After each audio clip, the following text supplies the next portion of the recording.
tales of a creature that breaks into people's houses and takes little boys or girls, and you'll never see them again. There have been witnesses on what this thing looks like. Many have said it looked like a girl, wearing a black dress with black stockings and black boots, with a red ribbon around her neck in the shape of a bow. She has flowing black hair and is seen gripping a teddy bear in her arms that seems to be drenched in blood. What makes it more demonic is it has no face, and so the locals named her the Slender Girl, after the legendary Slender Man, but nobody seems to know if these two are related or not. But I can tell you this for sure, she is definitely real, because I had a first-hand experience, and I'm still living the nightmare. Before I get ahead of myself, I will tell you my experience. I was in my early 20s at the time, and I was in charge of babysitting my little brother. He was no more than 6 or 7 at the time. As he was upstairs in his bed asleep, I was downstairs watching a little bit of television, waiting for our parents to get home from one of their date nights. And as I was sitting there watching one of my favorite shows, I heard a noise coming from upstairs. So I got up and went upstairs to check on my little brother.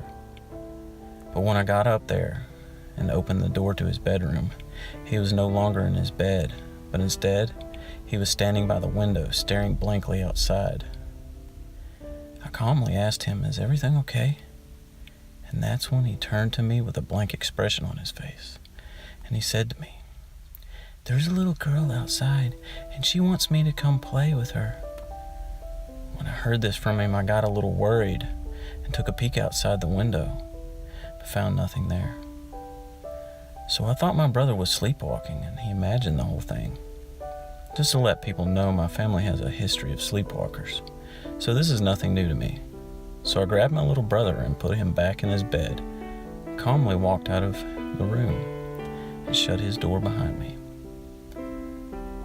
As the door was finally closed, I heard a loud noise coming from downstairs. It sounded like the front door slammed. And I thought our parents came home early, so I hurried quickly down the stairs to greet them, but instead found nothing. I grew a little worried at this point. I thought I felt safe from grabbing one of my dad's guns out of the cabinet. So after I grabbed one of my dad's pistols out of the cabinet and proceeded to walk back down the stairs, what I saw was a glimpse of someone or something going up the stairs. It almost looked like a girl. Worried about my little brother, I ran as fast as I could up those stairs and finally made it to my brother's room outside the door. And as I was about to open the door, I heard a little giggle.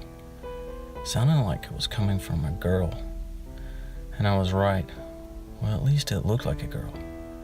And like I said at the very beginning, her features were like a little girl.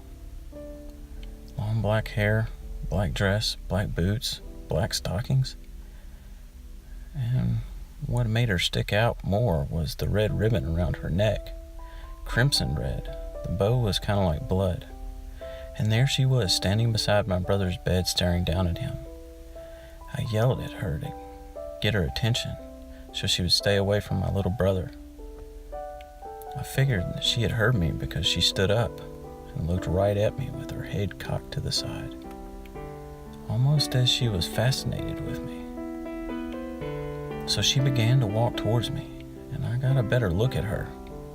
And then I just stood there, frozen in fear, after I saw there it was her face, or rather lack of face. She had no nose, no mouth, no eyes, no facial features at all. She looked exactly like her male counterpart, Slender Man. I was completely horrified at the sight. When I thought it couldn't get any more horrible than it is, she started to sprout tentacles from her back just like him. Just like Slender Man, but in a little girl form. With just one blink of an eye, she grabbed me with one of those black tentacles of hers and threw me against the wall of my brother's room, knocking me out for just a moment.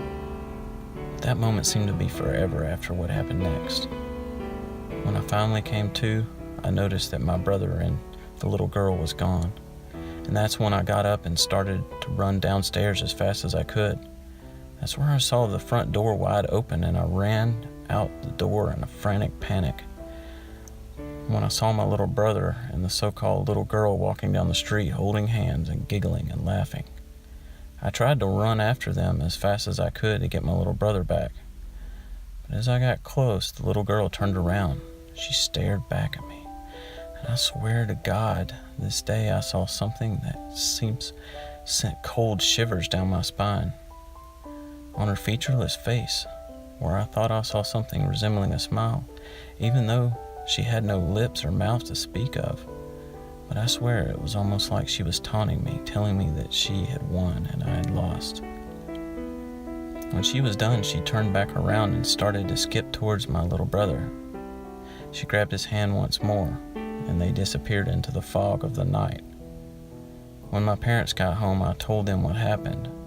Well, not all of what happened, so they wouldn't think I was crazy. To this day, they still blame me for my brother's disappearance.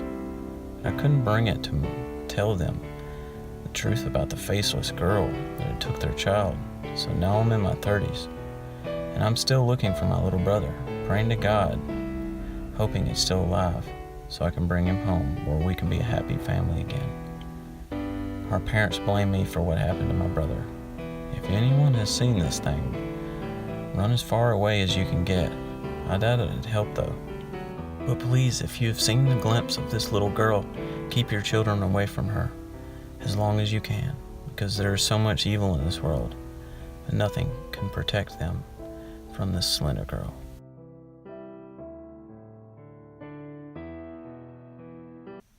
Hey guys, listen to me speak here. I just want to say thank you for watching, and follow up with the link in the description to follow me on Twitter and Instagram, and feel free to tell me what you think.